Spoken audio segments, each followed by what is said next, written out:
Ya siendo exactamente las 6:01, vamos a dar inicio el día de hoy a la teleconferencia. Sean todos bienvenidos. Muy buenas tardes a todos. En nombre de la Facultad de Medicina de la Universidad de Antioquia y de la IPS Universitaria, hoy en día denominado Hospital Alma Mater de Antioquia, le damos la bienvenida a todos los asistentes. Les habla Domingo Caraballo Gracia, soy médico, profesor de la Facultad de Medicina y médico que presta también los servicios de rehabilitación cardíaca y prueba de esfuerzo en el Hospital Alma Mater de Antioquia. Desde hace varios años, varios médicos, varios profesionales de la salud nos reunimos y decidimos hacer unas especie de reuniones mucho tiempo presenciales en la Clínica de las Américas, que muy gentilmente nos facilitó el espacio por muchos años, hasta que llegó la pandemia y tuvimos que pasar a las teleconferencias, las cuales también tienen sus cosas buenas, y es que ha permitido que personas de diferentes lugares del país y del mundo se puedan conectar y disfrutar de estas actividades. Nosotros el día de hoy vamos a realizar la última teleconferencia del año 2022 y, si Dios lo permite, reiniciaremos en febrero del 2023. Nosotros siempre empezamos en febrero y terminamos en el mes de noviembre. Para el día de hoy tenemos un tema muy interesante que causa muy inquietud en el personal de la salud, y es la enfermedad renal crónica. Como ustedes ven el título de la conferencia, esta conferencia tiene título Abordaje integral de la enfermedad crónica desde la prevención hasta las nuevas intervenciones. Esta charla será dictada por el doctor Jorge Eduardo Rico Fontalvo, quien nació en Cartagena de Indias, estudió en el Colegio Naval de Manzanillo y en el Colegio Salesiano San Pedro Claver de Cartagena, esposo de María Jimena Cardona Blanco, también médica internista nefróloga, padre de Alejandro y Juliana, médico cirujano de la Universidad Militar Nueva Granada, en Santa Fe de Bogotá. Realizó estudios de medicina interna en la Universidad de Cartagena, es nefrólogo de la Universidad de Antioquia, especialista en gerencia, en salud, seguridad social, doctorante en gestión de las tecnologías e innovación, nefrólogo de la IPS Nefromedical, IPS Medellín. También trabaja con ultrasonografía e intervencionismo renal. El doctor Jorge Eduardo Rico Fontalvo es expresidente de la Asociación Colombiana de Nefrología e Hipertensión Arterial, miembro de número de la Academia de Medicina de Medellín, miembro correspondiente de la Academia Nacional de Medicina, coordinador del Comité Latinoamericano de Nefrodiabetes de la Sociedad Latinoamericana de Nefrología, presidente electo recientemente de la Sociedad Latinoamericana de Nefrología e Hipertensión Arterial, miembro de la Sociedad Internacional de Nefrología de Latinoamérica, miembro honorario de la Sociedad Ecuatoriana de Nefrología, investigador de Colciencia. Como ustedes ven, este año vamos a terminar estas teleconferencias con una persona que ha trabajado mucho en la parte de la nefrología desde que estaba estudiante, que fue monitor. Por ahí me enteré que había sido monitor directamente de diferentes áreas básicas.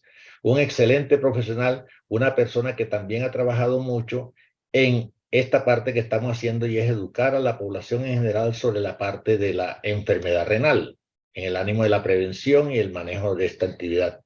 No siendo más, doctor Jorge Eduardo, le expreso mis agradecimientos por haber aceptado esta invitación, y estoy seguro de que todos los asistentes irán a disfrutar de su charla. Iremos a aprender muchas cosas de parte suya. Muy amable, doctor Jorge Eduardo. Bueno, buenas tardes, ¿me escuchan bien? Sí, señor. Doctor Domingo Caraballo, muchas gracias por esa presentación. El honor es para mí estar acá. Creo que para cualquier colega que haga parte de estas presentaciones en este importante espacio que usted lidera, sería para el colega un honor estar acá compartiendo diferentes tópicos en la medicina.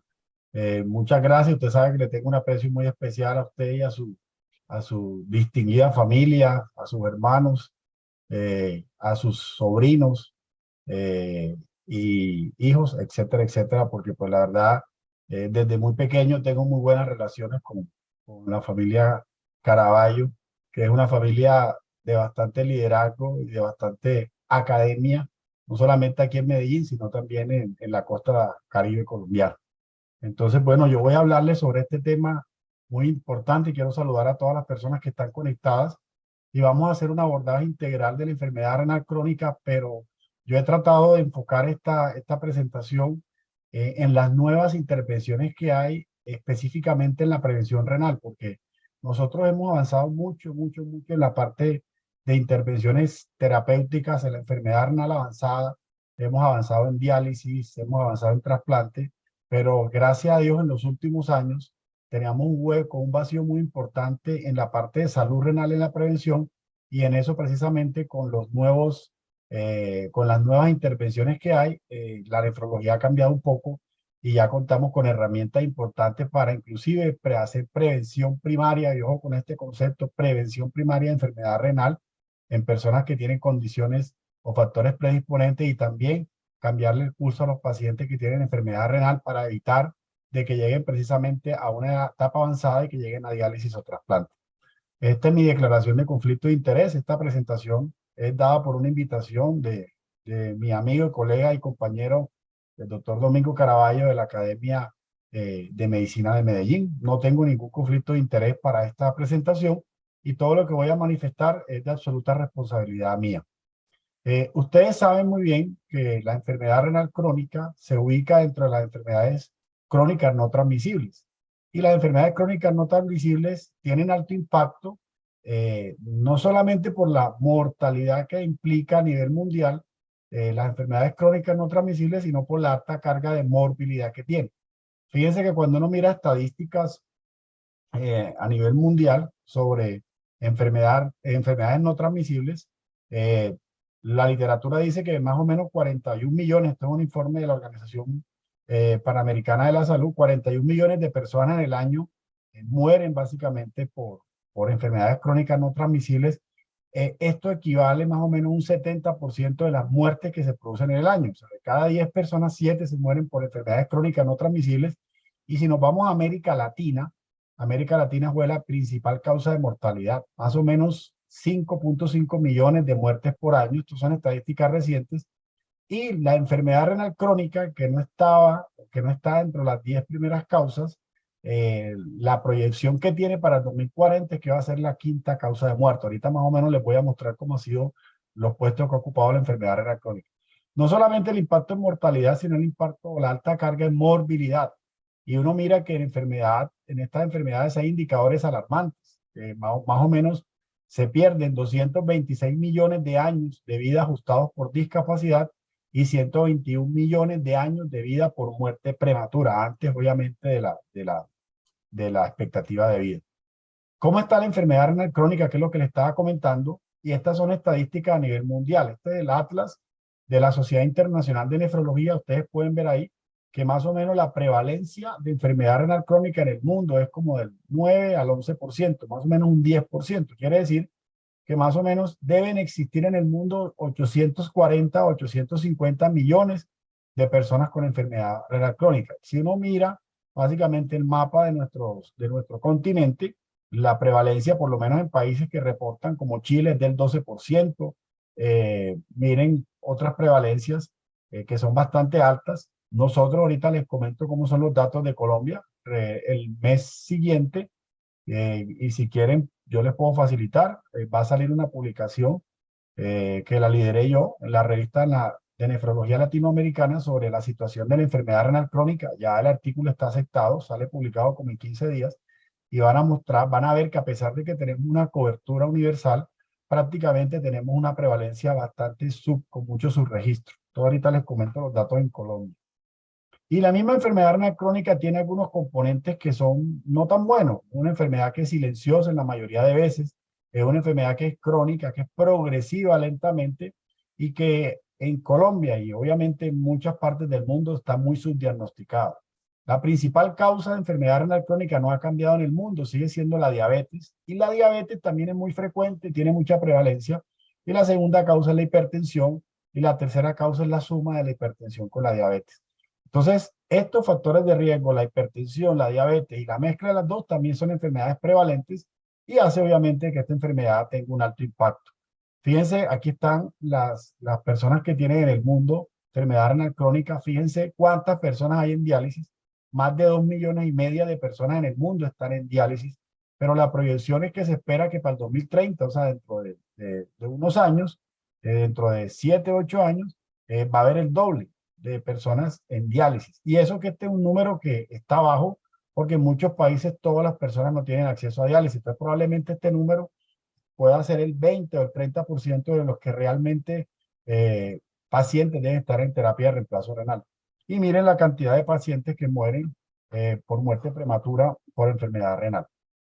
Esto es lo que le estaba comentando. Esto es una publicación del doctor Burgos, que es de Puerto Rico, que es un líder en salud pública. Y miren cómo va aumentando la enfermedad renal crónica. Entre los años 90 y 2017, la enfermedad renal crónica ocasionó menos de 800,000 muertes por año y se subió al 2017 en un 41%. Ya no fueron 800,000, sino 1,200,000 de muertes y pasamos de ocupar la 17ª causa de mortalidad a ocupar la causa número 12 de mortalidad. O sea que vamos ascendiendo. Pero la prevalencia o la proyección estimada para el 2040 es que vamos a pasar del puesto número 12 al puesto número 5. Entonces, cuando ustedes miran en salud pública las enfermedades y ven que la enfermedad renal crónica no está en las 10 primeras causas, eso implica que las políticas de salud pública probablemente no le den tanta importancia a la enfermedad renal crónica. Pero con estos datos y por campañas lideradas por el ministerio, por la cuenta de alto costo, inclusive por las sociedades científicas, como por ejemplo la Sociedad Latinoamericana de Nefrología, se está haciendo mucha fuerza en modelos o en programas de salud renal para América Latina, a pesar de que sabemos que en América Latina hay mucha heterogeneidad en los diferentes países. Entonces, cuando las enfermedades están en las primeras causas, sí, todas las políticas de salud pública van encaminadas hacia estas enfermedades, pues las enfermedades cardiovasculares, el cáncer, etcétera, etcétera. Pero miren la enfermedad renal, cómo estábamos en puesto 17, estamos en el 12, probablemente ya estamos en las 10 primeras causas y para el 2040 va a ser la 5ª causa de mortalidad. Datos importantes en epidemiología, la prevalencia ya se las estaba comentando. Hay un segmento poblacional que obviamente son las personas mayores de edad y las condiciones socioeconómicas también son fundamentales. Hoy en día las enfermedades tienen componentes ambientales y sociales y culturales fundamentales y definitivamente los países con bajos ingresos, ustedes saben que hay una clasificación del Banco Mundial, hay países de bajos ingresos. En los países de bajos ingresos la prevalencia de la incidencia de enfermedad renal crónica es mucho mayor y se asocia obviamente a patologías no controladas como hipertensión y diabetes y también inclusive a desnutrición. La enfermedad renal crónica sin diálisis es más frecuente en mujeres que en hombres, y lo pongo en interrogante. Y aquí en los datos en Colombia hay muchas más mujeres que hombres con enfermedad renal, pero sin diálisis. Pero cuando revisamos los pacientes en diálisis o cuando miramos cómo es la progresión de la enfermedad renal, es mucho más frecuente en diálisis en hombres que en mujeres, en trasplante en hombres que en mujeres, y la progresión, o sea, el pronóstico es más complicado en hombres que en mujeres. La incidencia, obviamente, tenemos datos en Colombia, pero la incidencia, como hay mucho subregistro, estos datos no son tan confiables y aquí sí de pronto tenemos algunas falencias con datos epidemiológicos. ¿Cómo estamos en América Latina y en los países andinos? Cuando uno revisa básicamente la enfermedad renal la ubicamos dentro de este gráfico que lo utilizamos para muchas cosas y es la punta del iceberg. Resulta que nosotros tenemos muchos datos en diálisis y trasplante, tenemos registro en diálisis y trasplante, tenemos un registro latinoamericano en diálisis y trasplante, pero en los estadios tempranos, del 1 al 4 sin diálisis, aquí nos hemos quedado cortos. Y fíjense esta gráfica en azul claro, es que conocemos más datos en diálisis y trasplante porque le hemos trabajado mucho hacia la medicina curativa, pero la enfermedad renal temprana, obviamente ahora es que le estamos prestando atención para poder impactar en ella. ¿Y por qué este fenómeno? O sea, ¿por qué le hemos dedicado más tiempo a la enfermedad renal crónica, tardía, cuando los pacientes necesitan diálisis o trasplante? Es que específicamente la mayoría de intervenciones se han hecho en la parte de enfermedad renal avanzada. Se ha avanzado mucho en la diálisis, se sigue avanzando en diálisis, se sigue avanzando tanto en hemodiálisis como en diálisis peritoneal, se avanza mucho en trasplante, técnicas de trasplante, y estos son intervenciones tardías. Pero básicamente en las intervenciones tempranas, en eso es que nosotros de pronto hemos fallado y ahora es que estamos dando la importancia a esta parte. Y esto tiene que ver también por otros fenómenos. Resulta que nosotros hasta hace muy poquito tiempo es que estamos unificando criterios en enfermedad renal crónica. Ustedes se acuerdan, y a mí me tocó cuando yo estaba estudiando, que uno hablaba era de insuficiencia renal. Resulta que la insuficiencia renal es tardío para los pacientes con enfermedad renal. Nosotros perfectamente tenemos que irnos más temprano y por eso hoy en día hablamos de enfermedad renal crónica. De hecho, había muchas clasificaciones y muchos criterios antes para hablar de que el paciente tenía insuficiencia renal. Nosotros ya estamos unificando criterios y hoy en día no hablamos tanto de insuficiencia renal, sino de enfermedad renal crónica. Nosotros podemos tener muchos pacientes con enfermedad renal sin tener, obviamente, un compromiso importante de la función renal. Entonces, por eso, muchos pacientes con enfermedad renal crónica no tienen insuficiencia renal crónica. Entonces, es mejor hablar de enfermedad renal crónica porque nos estamos yendo hacia algo más temprano. Y también es importante que los estadios tempranos a veces son poco diagnosticados y lo otro importante, otros marcadores como la albuminuria también estamos dándole más relevancia a este marcador. Hoy en día sabemos que estamos mejorando la solicitud de tamizajes como por ejemplo la albuminuria, porque antes ni siquiera se pedía, antes se pedía una creatinina, de pronto un parcial de orina, pero era muy pocas las veces que nosotros medíamos la albuminuria. Ahorita les voy a decir cómo se está midiendo. Entonces, ¿qué otras variables influyen y qué otras variables son condicionantes de todos estos factores que se están dando? Resulta que en América Latina vemos que hay una población importante de habitantes indígenas, de habitantes que son descendientes directos de los indios nativos, y estamos hablando de un 8%. Vemos que hay más de 522 grupos repartidos en América Latina, y hay un porcentaje alto en los países andinos, lo que es Colombia, Venezuela, Bolivia, Perú y Ecuador. Hay más de 420 dialectos. Todas estas variables socioculturales y étnicas influyen en que no estamos haciendo tamizajes y diagnósticos de enfermedad renal de manera temprana. Igual, factores que ustedes saben muy bien, las inequidades en el acceso de salud. De pronto Colombia es de los países que más sobresalga por el sistema de salud que tenemos, pero a nivel general y global en América Latina hay muchas inequidades. Las terapias de reemplazo implican alto gasto en salud y entonces vemos que esto también puede influir en esta parte que es importante.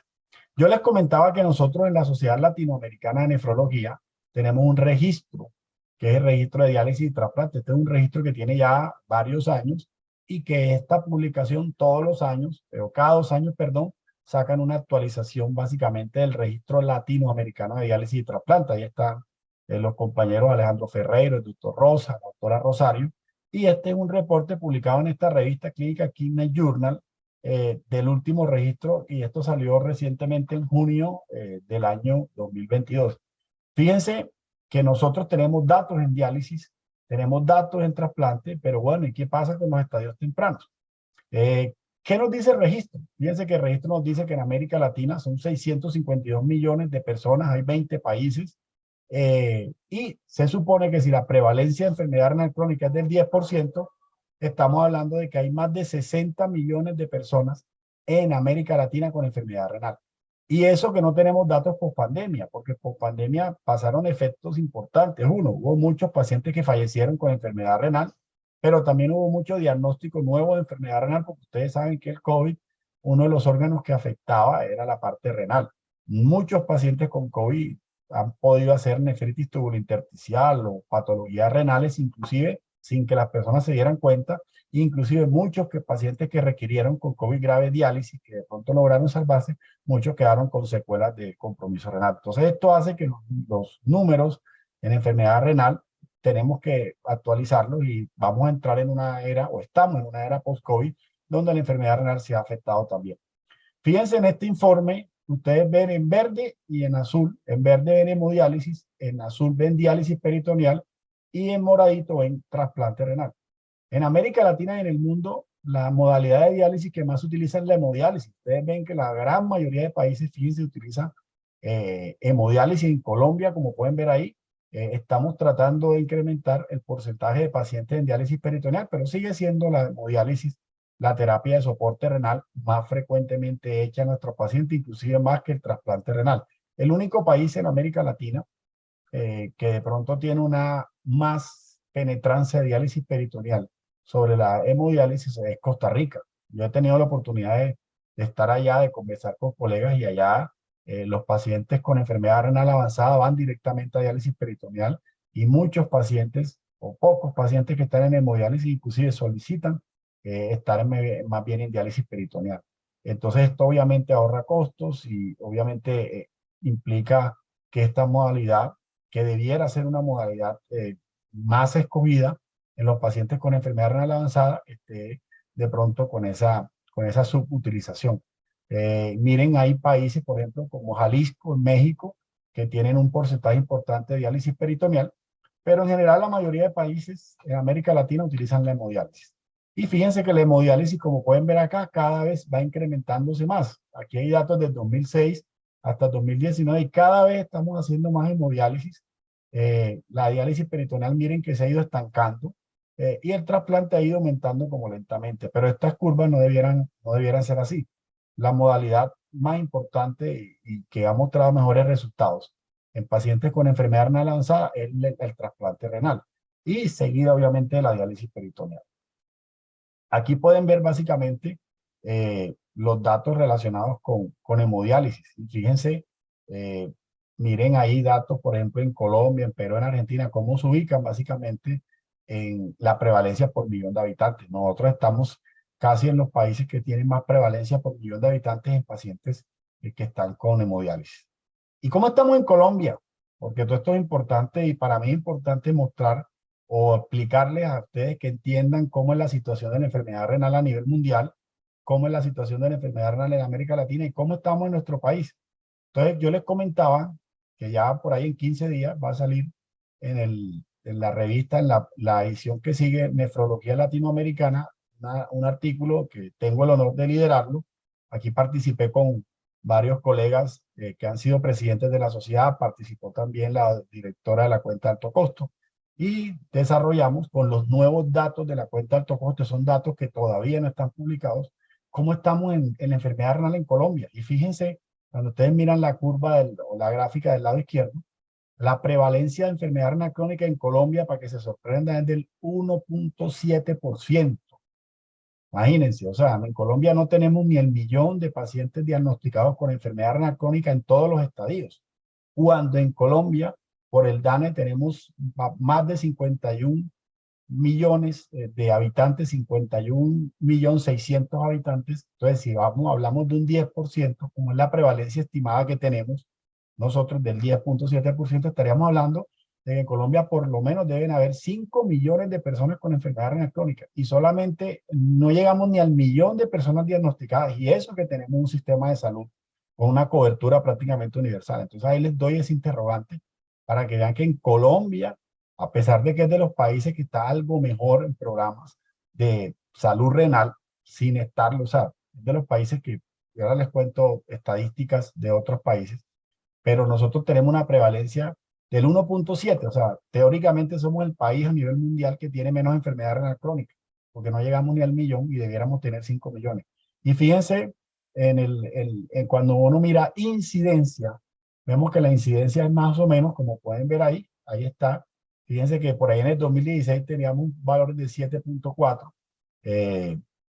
y fíjense cómo estamos ahorita, de una incidencia de por cada 1.000 habitantes de 3 diagnósticos de enfermedad renal crónica. Entonces son datos muy bajos, pero esa es la realidad de Colombia. Cuando miramos, en Colombia es más frecuente la enfermedad renal crónica en mujeres y hombres, fíjense del lado izquierdo, en los pacientes que no están en diálisis, en la barra azul ven las mujeres, en la barra de naranja ven los hombres, vemos que es mucho más frecuente la enfermedad renal crónica en las mujeres, pero cuando nos vamos a diálisis, eso se altera, cambia, y en los pacientes en diálisis son mucho más frecuentes los hombres que las mujeres, y esto es lo que hablaba de lo que yo les decía, que de pronto el pronóstico de la enfermedad renal, a pesar de que la enfermedad renal es más frecuente en mujeres, el pronóstico obviamente en los hombres es más, de más impacto, y hay mucho más hombres en diálisis que mujeres en Colombia. Estos son datos que no han salido publicados. Fíjense acá, cuando en Colombia miramos los estadios de enfermedad renal, miren, yo quiero que vean la gráfica verde.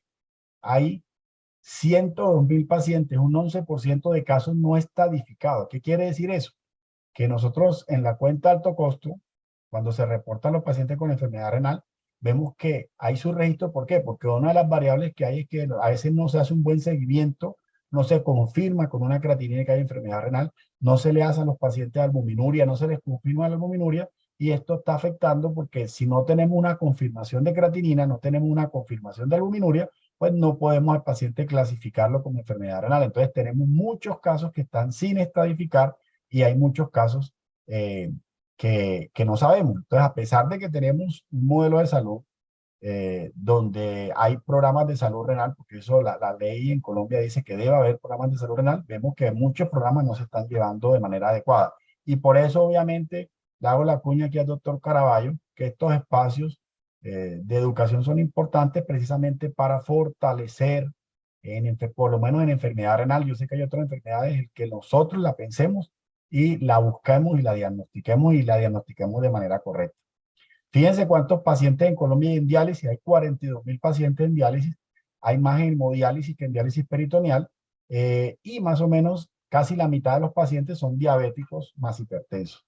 Hay más o menos 7.816 pacientes trasplantados. Recuerden que el punto de corte de estos datos es hasta julio del 2021. Entonces tenemos un año en que no sabemos en ese año qué es. Eso es otra de las cosas que tenemos, que no tenemos reportes como muy recientes, sino la mayoría de reportes son al año, pero bueno, tenemos por lo menos registro, que es importante saber. Entonces, tenemos mucho desconocimiento todavía en estadios tempranos, y les comentaba qué pasa en la región. En el estudio que hicimos de la Sociedad Latinoamericana, solamente, imagínense, solamente de los 20 países que hay, solamente 4 países, 3 o 4 países tienen programas de salud renal estructurados. Colombia tiene programa también Uruguay, que es país que tiene el programa más estructurado, tiene programa Chile, tiene Argentina también, Brasil, México más o menos, pero el resto de países, o sea, la gran mayoría de países en América Latina no tienen ni siquiera estructurados programas de salud renal, ni siquiera bosquejos de programas de salud renal, hacen consulta, pero no tienen estructurado programas. Entonces sobre eso toca trabajar, porque mira que Colombia está dentro de los mejores aparentemente, y miren en su registro que tenemos.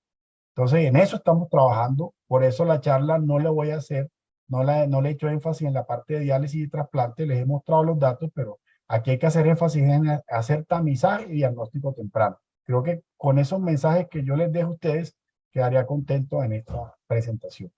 Entonces, fíjense que tenemos muy pocos datos en pacientes que no están en diálisis. Hay mucho subregistro. En el mundo y en Colombia, de cada 10 personas que tienen enfermedad renal crónica, 9 no saben que la padecen. Y en Colombia también pasa lo mismo. Nosotros tenemos un modelo que es un modelo de demanda. O sea, los pacientes que nos llegan a nosotros con factores de riesgo son los pacientes que estudiamos, pero nosotros, por cada paciente que nos llega, hay 9 que no llegan. Y como la enfermedad renal es silenciosa, entonces nosotros tenemos en el modelo de salud ir a buscar a la enfermedad renal, buscar en poblaciones específicas, en todas estas poblaciones heterogéneas que tenemos, y diagnosticar, hacer tamizaje y hacer diagnóstico de enfermedad renal. Entonces eso es lo que pasa básicamente, que hay mucho por hacer. Entonces, con base en todo esto que le estoy comentando, ¿a qué pacientes nosotros tenemos? Y esto es un mensaje importante. ¿A qué pacientes nosotros tenemos que hacerle tamizaje? O sea, tenemos que decir, voy a buscarle a este paciente enfermedad renal crónica. Y fíjense que estos son las guías CADIGO. Antes, nosotros solamente decíamos que los pacientes con hipertensión o con diabetes o con enfermedad cardiovascular eran los únicos grupos de pacientes que nosotros le hacíamos tamizaje para descartar enfermedad renal crónica. Pues resulta y sucede que no. Hoy en día hay más grupos a los cuales nosotros debemos hacerle tamizaje de enfermedad renal crónica. ¿Y cuáles son? Los pacientes con sobrepeso y obesidad. Hoy en día se sabe que la obesidad es una causa directa de enfermedad renal crónica. Con muchísimo gusto acabamos de publicar un artículo de obesidad asociada a la enfermedad renal crónica, e hicimos una propuesta de clasificación que no existía. La propusimos en el grupo de nosotros, de clasificar y fenotipificar a los pacientes con enfermedad renal con obesidad. Con muchísimo gusto, Domingo, si necesitan yo les paso esos artículos, porque es una propuesta nueva de clasificación que estamos tratando de ver si la validamos. Pero paciente con sobrepeso y obesidad hay que buscarle y detectarle o descartar la enfermedad renal. Los pacientes mayores de 60 años, todos hay que hacerle tamizaje de enfermedad renal, que ahorita les digo cómo se hace. Los pacientes que consumen muchos nefrotóxicos, que se automedican, que consumen por ahí medicinas naturales. Los pacientes que han tenido un daño renal. Hay pacientes que uno los ve en el hospital que se deshidratan o hacen hipotensión, hipovolemia, o choque hipovolémico, hacen falla renal aguda y uno los deja. Nosotros no tenemos estructurado un programa de seguimiento que en qué pasa en esos pacientes que hicieron lesión renal aguda, que uno teóricamente aprendió que la mayoría se recuperan y puede que muchos se recuperen, pero muchos van a quedar con daño renal y esos pacientes tenemos que tratar de buscarlos y también hacerles seguimiento, pero nosotros no tenemos un programa de seguimiento para pacientes con lesión renal aguda. Los pacientes obviamente de raza morena tienen más riesgo, de raza negra o los afro tienen más riesgo de enfermedad renal por hipertensión, pacientes que tienen antecedentes familiares o, esto es muy importante, los niños que nacen con masa renal baja. Hay muchos niños que tienen retardo en el crecimiento, nacen con una baja masa renal y esos pacientes, esos niños hay que hacerles seguimiento porque tienen factor de riesgo para que cuando crezcan hagan una enfermedad renal y obviamente las causas genéticas. Entonces fíjense que son muchos los pacientes que nosotros tenemos que tamizarlos, no solamente el diabético, hipertenso y con enfermedad cardiovascular, sino todos esos otros pacientes que tenemos que hacerle la búsqueda de enfermedad renal. Entonces la pregunta es siguiente, ¿cómo hacemos? Ya dije cuáles eran los pacientes que tenemos que descartar la enfermedad renal, pero la pregunta, bueno, doctor, ¿y cómo hacemos? ¿Qué exámenes le pedimos? ¿Cómo se debe hacer el tamizaje? Y básicamente hay dos factores importantes que tienen que tener en cuenta en la enfermedad renal. Uno es calcular la tasa de filtrado. Entonces, todavía nosotros tenemos como marcador la creatinina.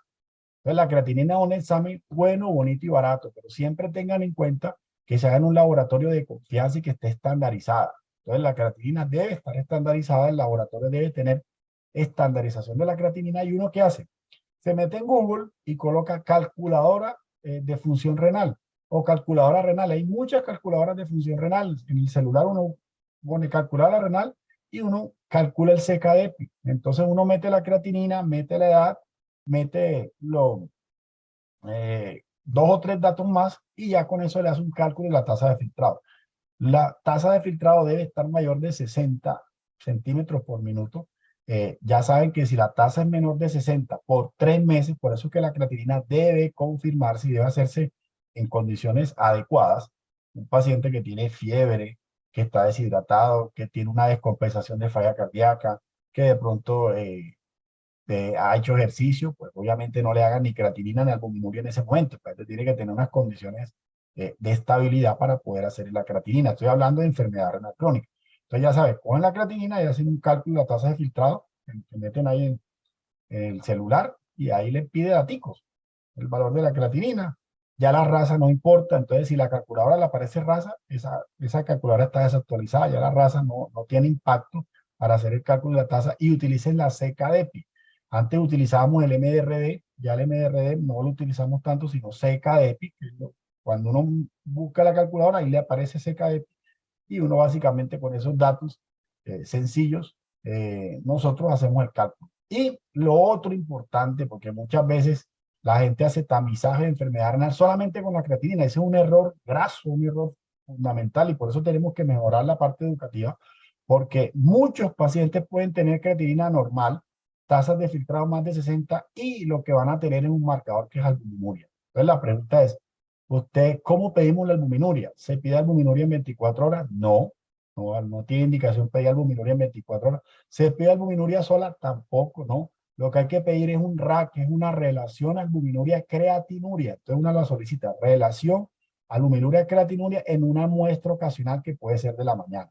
Entonces hoy en día no hay que recoger esa orina de 24 horas, esa depuración de creatinina en orina de 24 horas ya no la estamos utilizando. Entonces, ya para que sepan que es una muestra de sangre para hacer la creatinina, calcular la tasa de filtrado y en un frasquito de orina, en una muestra ocasional en la mañana, uno solicita un RAC, relación albuminuria-creatinuria. Y fíjense, y la pregunta es, ¿por qué uno pide eso y no una albuminuria sola? Porque la albuminuria hay que ajustarla a la creatinuria y ustedes saben que la creatinuria viene de la parte del músculo. La fosfocreatina se une con el ADP, toman el ATP y se forma la creatinina, que es la que uno va, sale, se filtra, se resuelve y llega a la parte del riñón. Entonces uno tiene que pedir la creatinuria, depende mucho de la masa muscular, depende mucho de la edad. Entonces, como está en el denominador, obviamente la creatinuria no es la misma la creatinuria en una persona joven, musculosa, hombre, a una mujer de 80, 90 años delgada. La creatinuria en la mujer, en esa va a ser más baja que la creatinuria en el hombre. Entonces, obviamente, la albuminuria que está en el numerador esa se puede afectar y por eso hay que hacer una relación albuminuria-creatinuria. Se van a encontrar muchos casos que la albuminuria sola le da, por ejemplo, 40 y cuando hacen la relación con la creatinuria les da 80. Entonces no es lo mismo tener 40, tener 80. O al revés, van a tener pacientes con 100 de albuminuria y cuando le hacen el ajuste con la creatinuria, que el laboratorio les debe reportar, no tiene 100, sino tiene 20. Entonces recuerden que la albuminuria o la RAC se divide en tres: A1, A2 y A3. Es lo que antes, el A1 es cuando la persona tiene menos de 30 de la relación albuminuria-creatinuria, menos de 30 miligramos sobre gramo, que es aparentemente normal, entre 30 y 300 de RAC, de relación albuminuria-creatinuria, es lo que antes llamaban microalbuminuria. Hoy en día mejor utilizamos la palabra A2. A1 es entre hasta 30, A2 es entre 30 y 300. A2 es lo que, le repito, se llamaba antes microalbuminuria, y A3 es más de 300, que es lo que antes llamaban macroalbuminuria.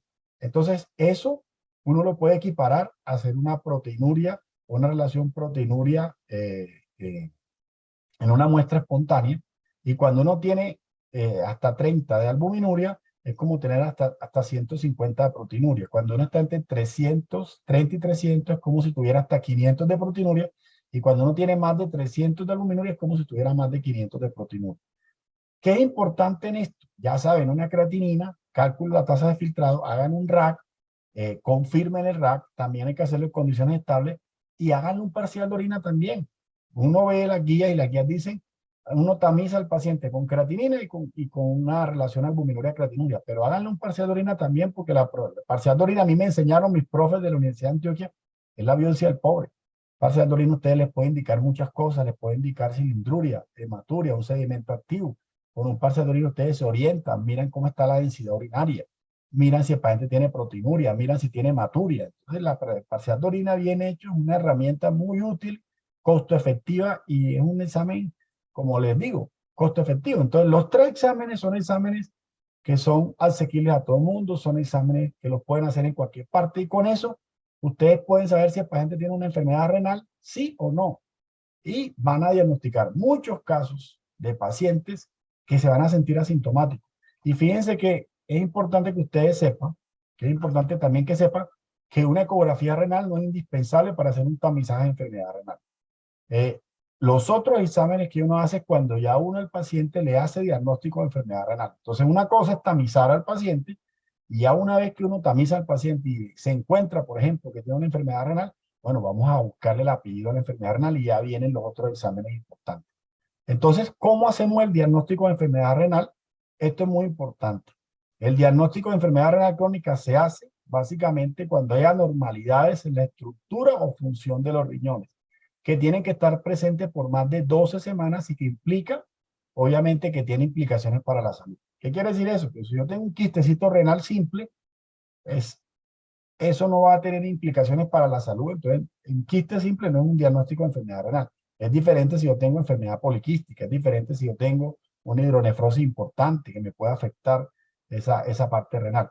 Pero ¿cuándo se hace el diagnóstico? Uno, cuando el paciente tiene tasas de filtrado menos de 60 por más de 3 meses solo con ese parámetro, o el paciente que tenga la presencia de daño renal funcional, por ejemplo, la presencia de albuminuria más de 30, un sedimento urinario patológico, o paciente que tenga una biopsia renal, porque se le solicitó, y que tenga una enfermedad glomerular, ya con eso es un diagnóstico histológico, estructural, o el paciente trasplantado renal ya se considera también como con enfermedad renal.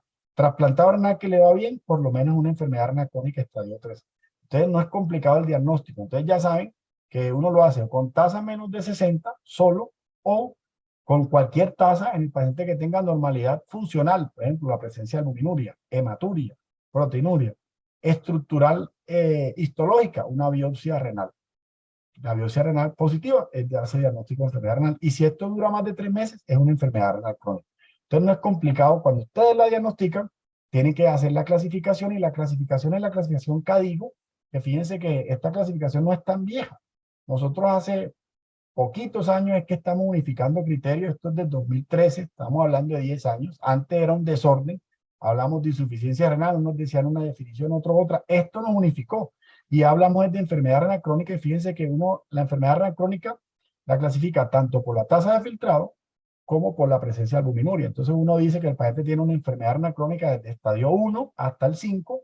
Recuerden que el 3 se divide en dos grupos, el 3A y el 3B. O sea, el 3A es de entre 45 y 60 y el 3B es entre 30 y 45, pero también pongan el apellido con albuminuria. Si es A1, ya les expliqué cuánto es A1, A2 y A3. Entonces siempre hay que clasificarla de esas dos maneras. Cuando ustedes diagnostican enfermedad renal crónica, inmediatamente hay unos objetivos. Y en esto también hemos cambiado bastante porque antes solamente el objetivo de nosotros era el primero. Yo tengo una enfermedad renal crónica, voy a disminuir la progresión de la enfermedad renal. Yo no quiero que mi paciente llegue a diálisis o trasplante. Y voy a hacer todas las medidas que hay para no llegar. Pero resulta y sucede que nuestros pacientes se mueren de enfermedad cardiovascular. Y este es un espacio importante porque estamos en el programa que ustedes, doctor Domingo, lleva. Nuestros pacientes con enfermedad renal se mueren de enfermedad cardiovascular.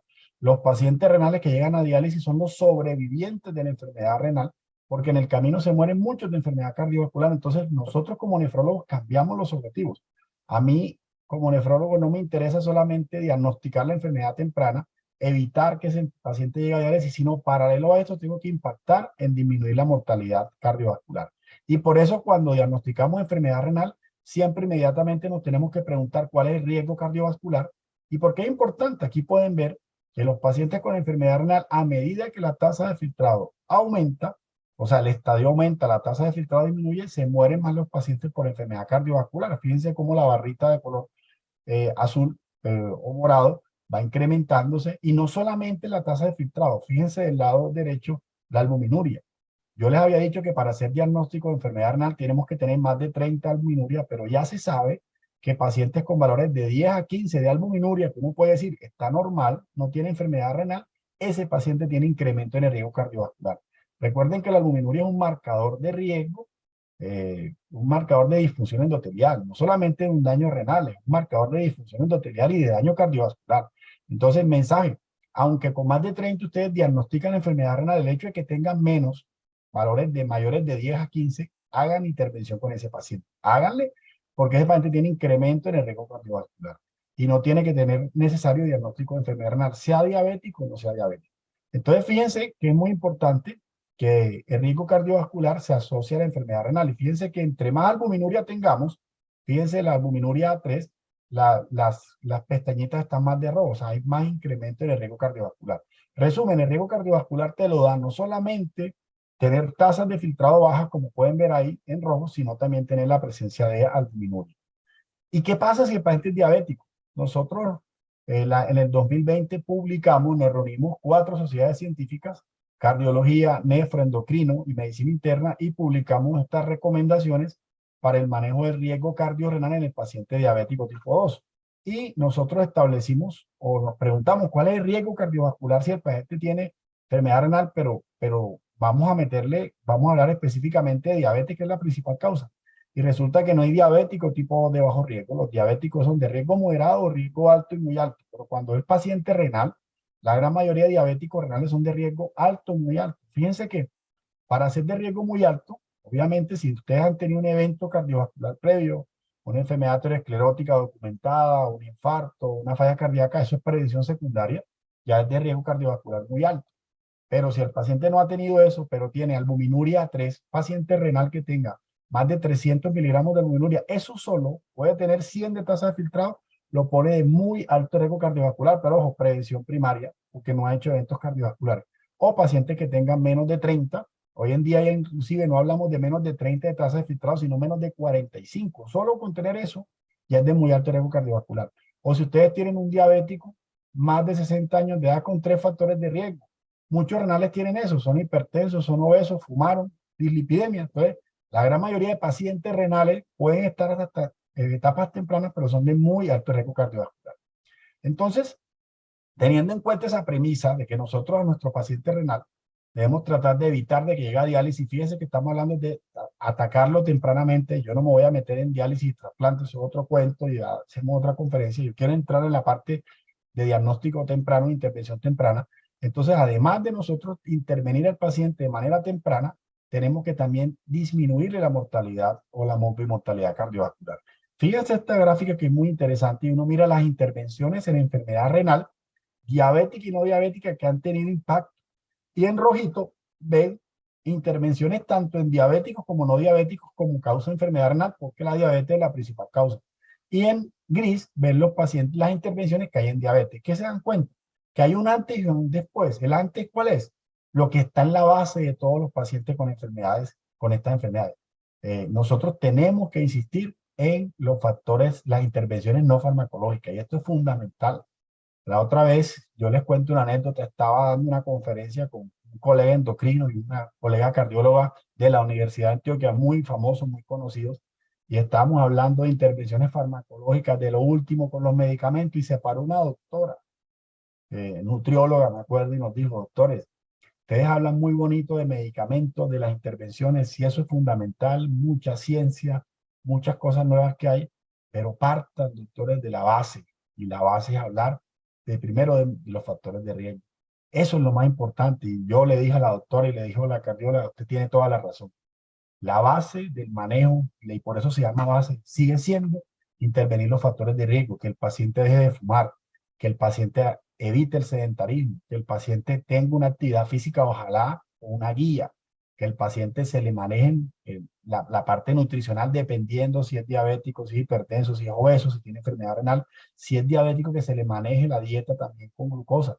Hay que manejarle la presión arterial, hay que tratar de que bajen de peso. Entonces, las intervenciones no farmacológicas siguen siendo la base para los enfermos renales también, diabéticos y no diabéticos.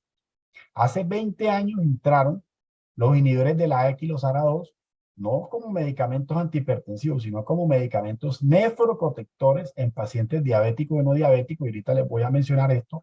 Y hoy en día, la nefrología duró 20 años en sequía, sin tener intervenciones que pudiesen modificar la evolución natural de un paciente con enfermedad renal. Se avanzó mucho en diálisis y trasplante, pero no avanzamos en estrategias de intervención farmacológica para atacar el paciente en etapas tempranas. Pero de unos años para acá la nefrología cambió, y hoy en día contamos con unas estrategias novedosas que cambian el pronóstico del paciente con enfermedad renal temprana y en pacientes también con factores de riesgo. Y de eso es lo que voy a mencionar en la charla, porque la nefrología en estos momentos, en los últimos años, estamos felices por todas estas nuevas cosas que se han inventado, lo que han creado para precisamente cambiarle el pronóstico a nuestros pacientes renales, porque antes solamente teníamos los IECA y los ARA2 que siguen estando vigentes.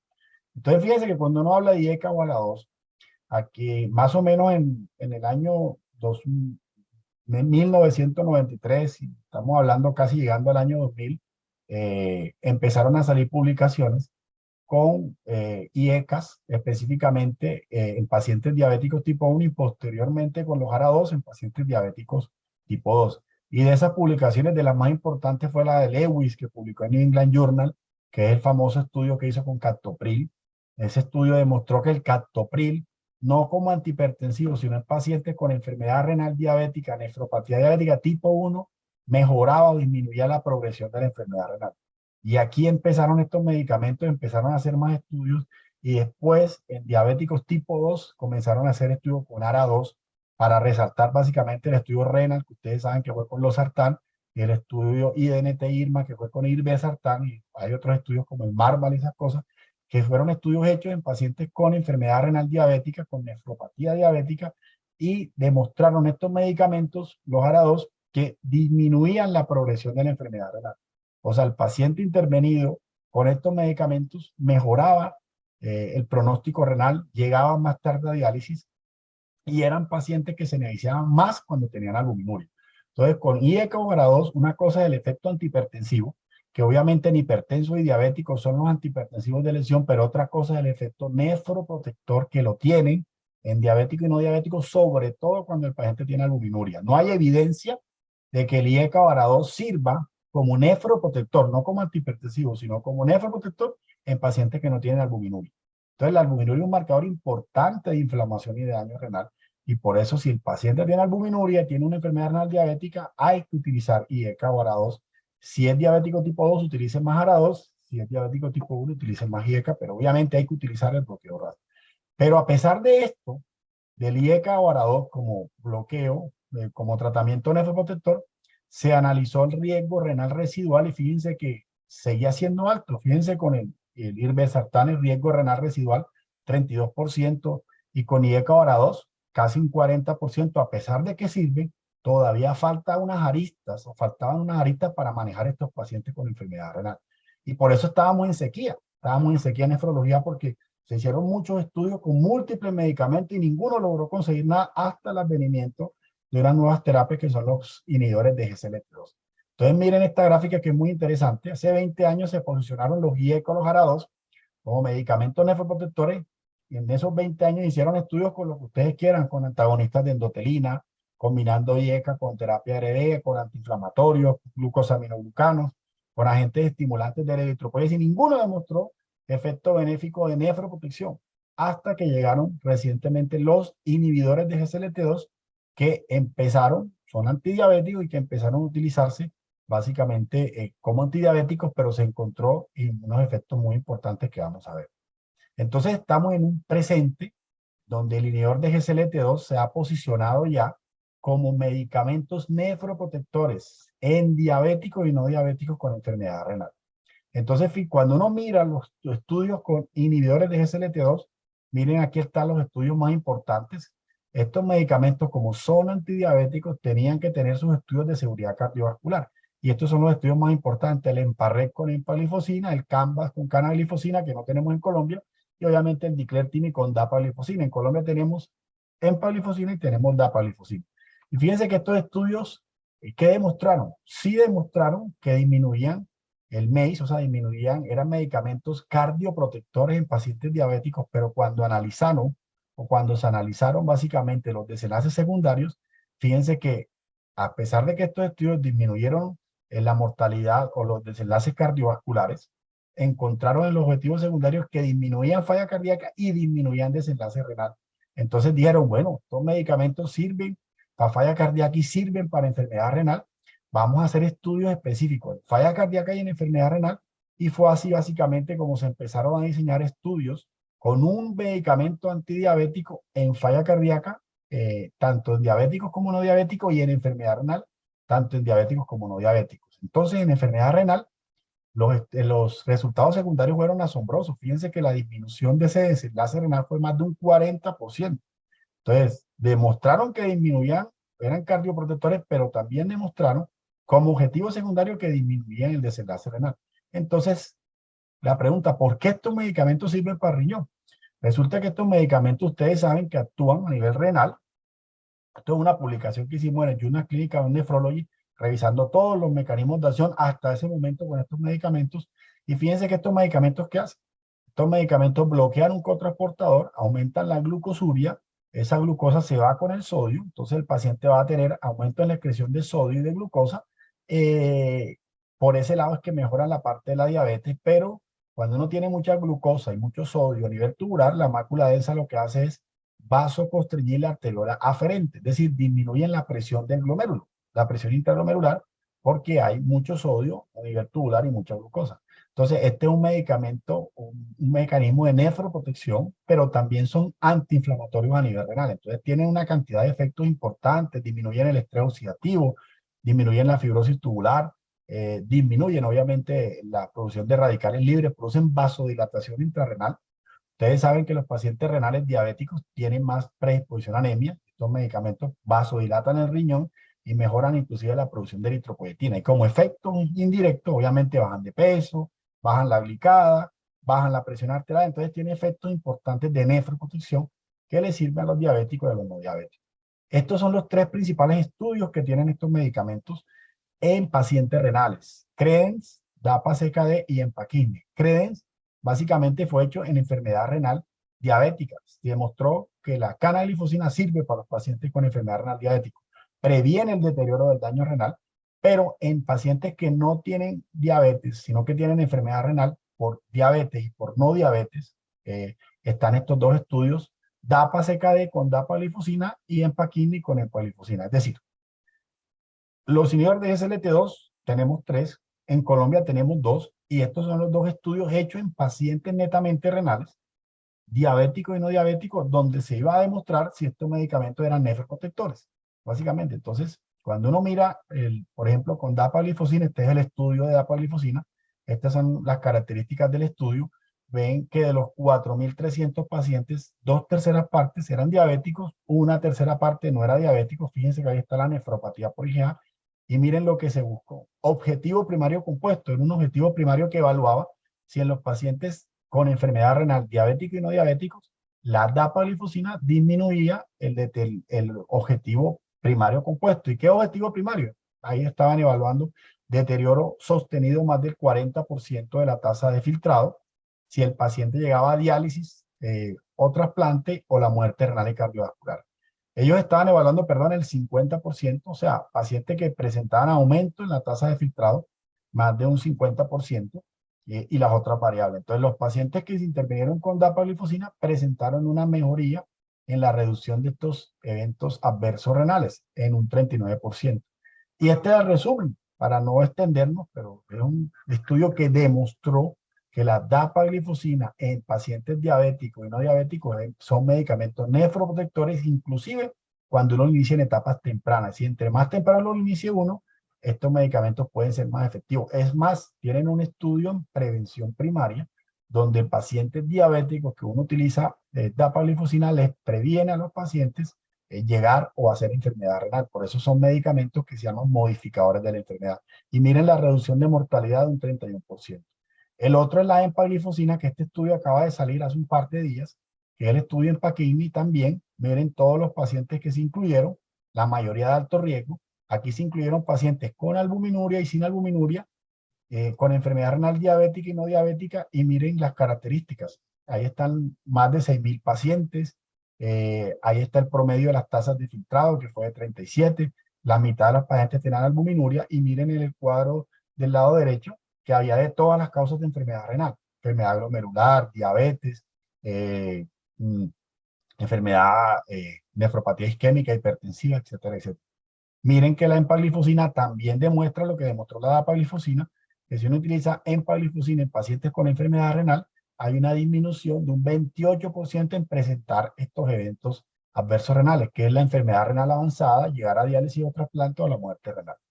Entonces, esto es lo que quería mostrar. Miren que con empaglifosina también hay disminución de una primera hospitalización, hay disminución del desenlace renal. Entonces, ambos medicamentos son importantes hoy en día para nefroprotección en pacientes con enfermedad renal diabética y no diabética. Y miren, cuando uno hace una proyección estadística, si nosotros logramos coger pacientes, y por eso estamos hablando de prevención y diagnóstico y manejo temprano, si yo logro a los pacientes llegar y empezarles intervenciones con tasas de filtrado entre 50 y 60, quiere decir enfermedad renal diabética o enfermedad renal temprana, puedo evitar llegar a diálisis inclusive en un paciente de 12 a 15 años.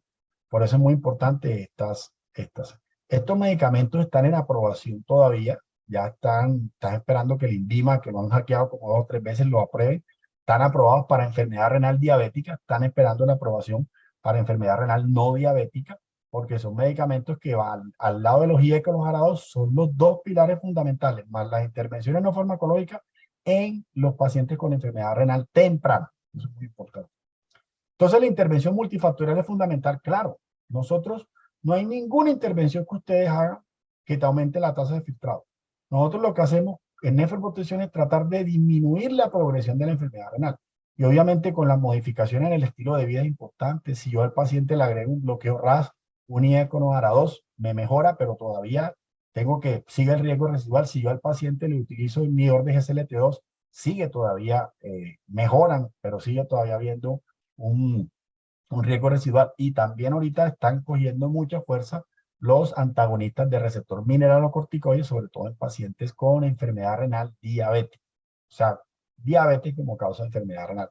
Entonces, hoy en día, estas son las 3 intervenciones que han demostrado ser útiles, eficaces en nefroprotección en pacientes con enfermedad renal temprana.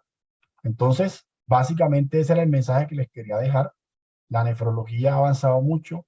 Les invito a que revisen mucho sobre todo esto con inhibidores de GSLT2, todo el futuro que nos viene, porque vamos a cambiar mucho el pronóstico de pacientes. Tenemos que mejorar, primero hacer un diagnóstico adecuado, hacer un diagnóstico certero, un diagnóstico temprano, y obviamente empezar a hacer intervenciones no farmacológicas y farmacológicas para tratar de disminuir esa llegada a diálisis de nuestros pacientes.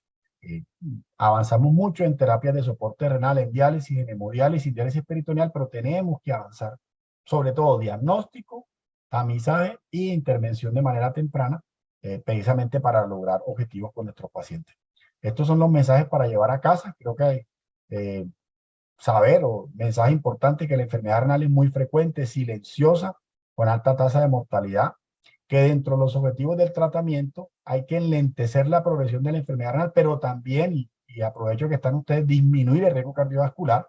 Hay pilares ya tradicionales que siguen siendo muy vigentes, que ya los comentaba. Llegan unos medicamentos innovadores que son los inhibidores de GSLT2 y el futuro realmente es promisorio. Vamos a ver qué pasa con Finerenone, que ya demostró efectos en enfermedad renal diabética. Vamos a ver si demuestra efectos en enfermedad renal no diabética y de esa manera tendríamos más intervenciones para disminuir mucho más ese riesgo residual. Muchísimas gracias, doctor Domingo. He cumplido el tiempo y estoy atento a un bloque de preguntas que podemos hacer. Doctor Jorge Eduardo Rico, qué regalo tan grande nos ha dado usted el día de hoy con esta charla tan espectacular. Le digo, una charla muy bonita, muy clara, en la cual todos hemos aprendido muchas cosas.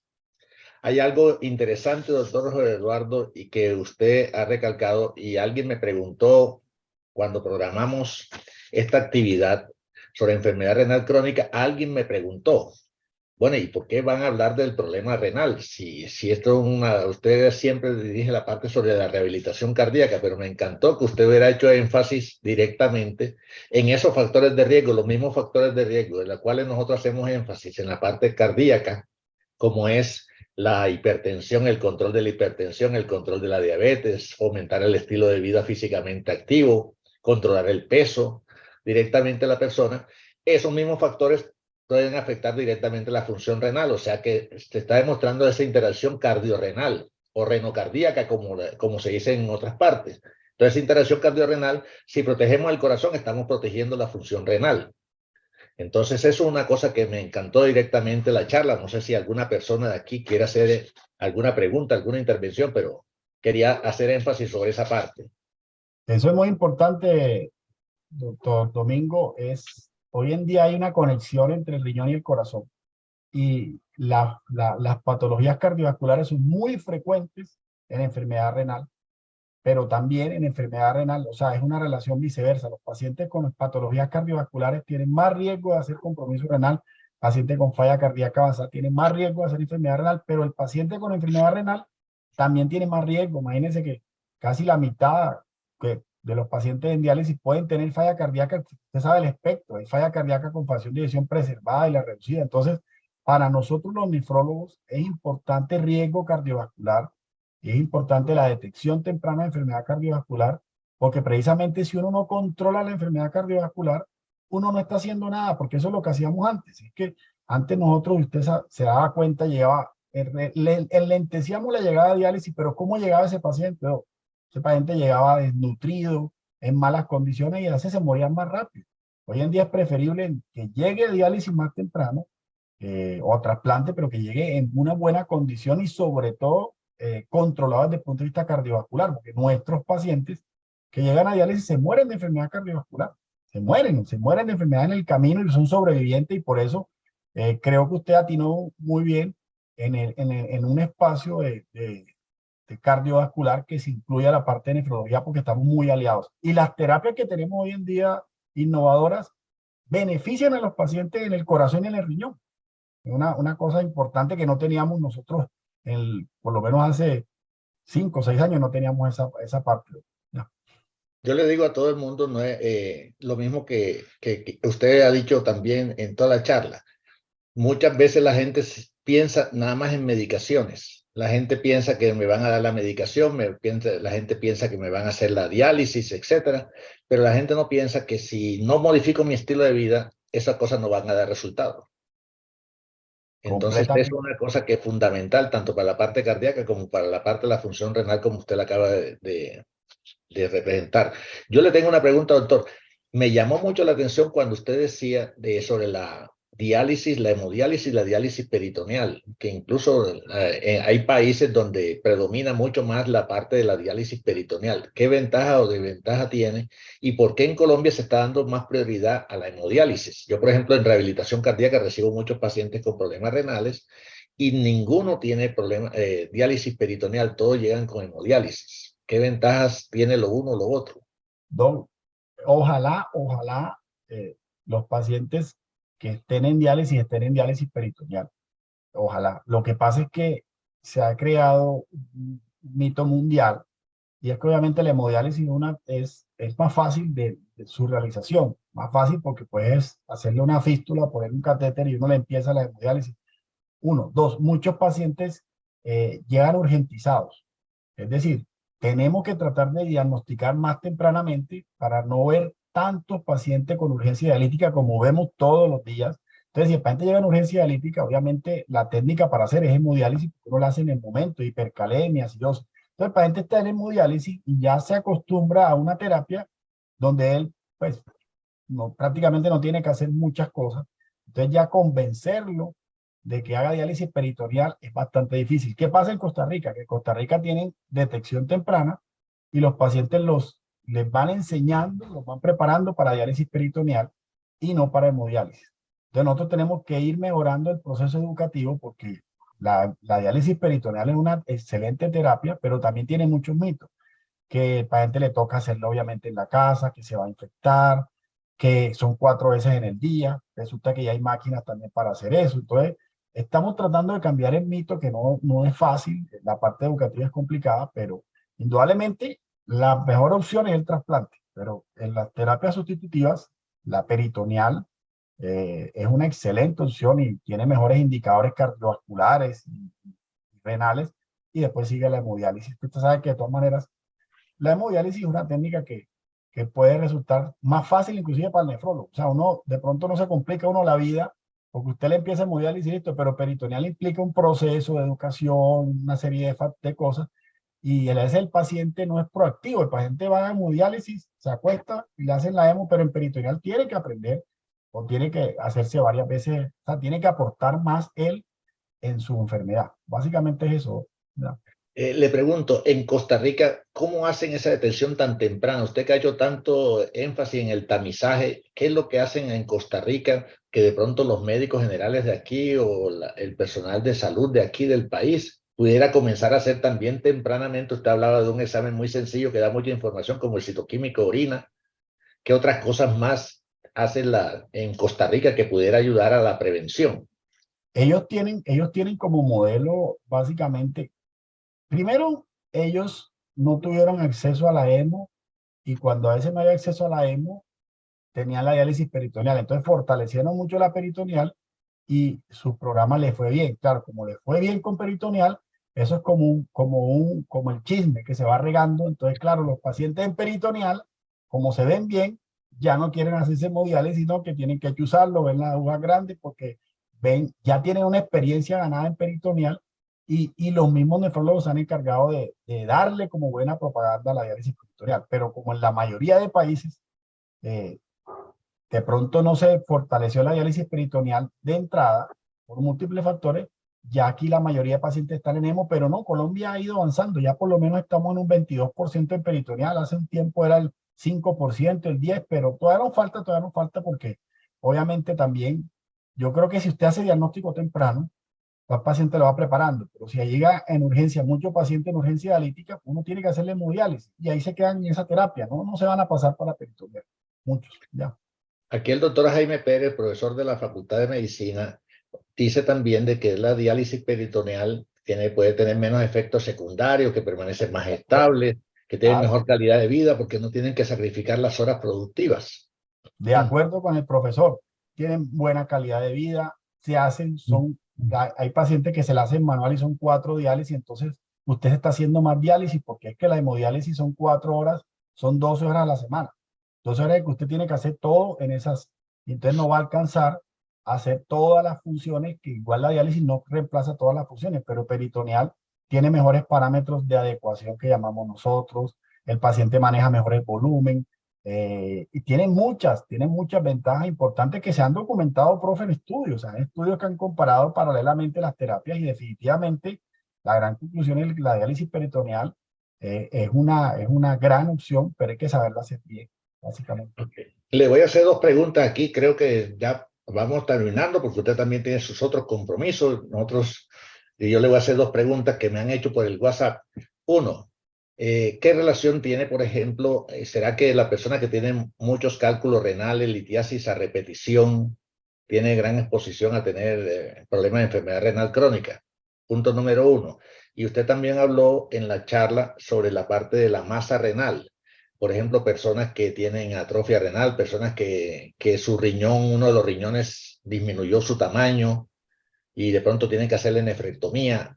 ¿Qué cuidados, qué piensa usted sobre esa parte de esas personas? Bueno, Don, mire, lo de la litiasis, si la litiasis es recurrente, hay que buscarle la causa, porque ¿qué hacemos con la litiasis?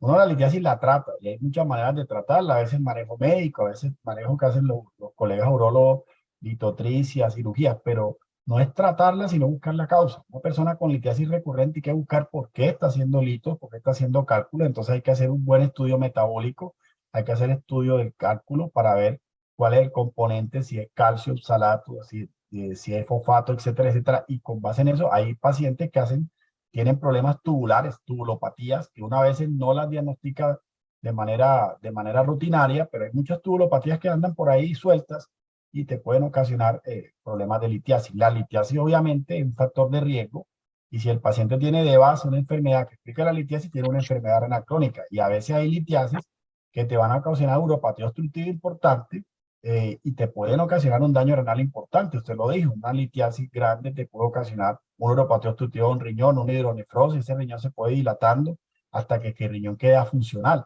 Entonces, la litiasis hay que enfocarla tanto en el tratamiento como en el diagnóstico, buscar la causa. Y para eso la litiasis la tiene que ver el urólogo y el nefrólogo, porque hay que buscarle la causa.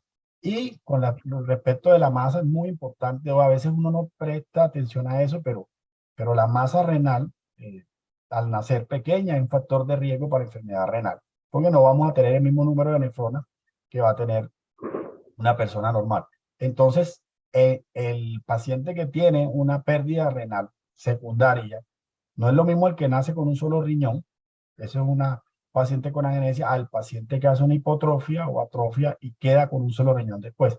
Ese paciente, el que nace con un solo riñón, ya se adapta a tener un solo riñón y obviamente pues tener un solo riñón hay que tener obviamente ciertos cuidados. Y muchos pacientes hacen con un solo riñón y uno se le da cuenta por una ecografía, por algún estudio que uno lo hace el diagnóstico, pero no es lo mismo el que tiene sus dos riñones y pierde un riñón. Ese paciente no es que vaya a tener falla renal, porque con un riñón puede perfectamente funcionar bien, hacer el funcionamiento renal, porque la naturaleza es sabia y nos puso dos riñones. Eh, pero ¿qué pasa? Que puede tener factores de riesgo porque el otro riñón puede hacer cambios adaptativos, puede ser hiperfiltración y algunos pacientes inclusive pueden hacer lesión renal. Entonces, hay que tener cuidado, hay que hacerle seguimiento al paciente, hay que hacerle seguimiento que no suban de peso, que no fumen. Hay que ser muy preventivos con esos pacientes. Si son hipertensos, controlar la presión y básicamente hacerle su seguimiento de manera importante. Y la última pregunta, doctor. El doctor José Humberto Duque pregunta sobre los medicamentos nefrotóxicos y a su vez hace la pregunta sobre los medios de contraste que pueden incidir sobre la enfermedad renal, las personas que le hacen cateterismos, que le hacen algún procedimiento con medio de contraste, qué cuidados, qué tanto. Lo importante es que no automedicarse. Dos, hay unos medicamentos que están identificados que son nefrotóxicos. Los AINES son nefrotóxicos. No estoy diciendo que no sirvan y que no se puedan utilizar. Sí se pueden utilizar porque son medicamentos muy útiles, pero hay que saberlos utilizar tanto en dosis como en tiempo como en indicación. Ya, y en pacientes, algunos pacientes que no se pueden, definitivamente no se pueden utilizar. Uno con AINES puede tener nefrotoxicidad por efecto idiosincrático y también por la misma dosis acumulativa. Entonces, hay pacientes que no se les puede dar AINES, pero no quieren decir que no se puedan utilizar ordenados por un médico. Antibióticos también pueden ocasionar nefritis tubulointersticial, entonces a veces por ser de malas, a veces por efecto idiosincrático o a veces porque Uno utiliza medicamentos, por ejemplo, aminoglucósidos, algunas cefalosporinas, algunas quinolonas, entonces hay que saberlos utilizar y creo que es importante ahí la prescripción médica. También hay muchas medicinas no tradicionales que uno no conoce bien los componentes y que algunas de ellas pueden ocasionar daño renal, entonces hay que tener cuidado, obviamente, con esa parte de las medicinas no tradicionales. Y los medios de contraste, claro, yo creo que los estudios invasivos de cardiología son fundamentales. Ahí a veces uno tiene que evaluar riesgo-beneficio y hay unas escalas, profe, que uno mira, básicamente, evalúa con los pacientes unas escalas para saber y predecir cuál es el riesgo si uno utiliza medio de contraste de que la persona haga toxicidad por medio de contraste. Una cosa es que haga toxicidad y otra cosa es que necesite diálisis. Porque hay pacientes que se les puede subir un poquito la creatinina, pero no necesariamente que necesiten diálisis. Entonces yo creo que hay que establecer escalas. Todos los pacientes que se van a hacer coronario, hay que hacerle unas escalas que están hay varias escalas clasificadas y con base en eso uno definir. Y inclusive ahí también es importante el medio de contraste que uno utilice, la dosis que uno utilice y el procedimiento que uno va a hacer, básicamente. Doctor Jorge Eduardo Rico Fontalvo, no sabe el agradecimiento que le damos en nombre de la Universidad de Antioquia, la Facultad de Medicina de la Universidad de Antioquia, el Hospital Alma Mater y de todos los asistentes por esta excelente charla que nos motiva mucho a hacer algo que usted hizo mucho énfasis en la parte de la prevención de la enfermedad renal crónica. El manejo ya mayor está a cargo de ustedes, pero tenemos que hacer mucho énfasis en la prevención. De todas maneras, doctor Jorge Eduardo, muchísimas gracias a todas las personas que nos han acompañado en estas actividades. Gracias por acompañarnos y espero que estas charlas, que próximamente estas charlas las publicamos en una página que tiene la Facultad de Medicina que se llama Aulas Abiertas de la Facultad de Medicina. Esperamos que en un tiempo no mayor de 2 semanas, esta charla del doctor Jorge Eduardo Rico sea publicada en esa página con el fin de que sea distribuida a todas las personas. El acceso a esa página, Aulas Abiertas de la Facultad de Medicina, donde hay un ítem que se llama Rehabilitación Cardíaca. Ahí están las grabaciones de todas las charlas que hemos venido haciendo desde que estamos utilizando las teleconferencias. En nombre de todos los aquí presentes, doctor Eduardo, muchísimas gracias nuevamente y a todas las personas les deseamos una feliz Navidad, un próspero año nuevo y reiniciamos estas actividades en febrero del próximo año con otras actividades académicas al alcance de todos. Felicidades a todos y muchas gracias. Profe, muchas gracias y bendiciones. Feliz Navidad para todos y gracias a todos los asistentes. Felicitaciones por el programa y cuente conmigo para el otro año que hacemos más actividades. Muchísimas gracias, doctor José Eduardo, a usted y a toda su familia. Gracias por brindarnos este regalo.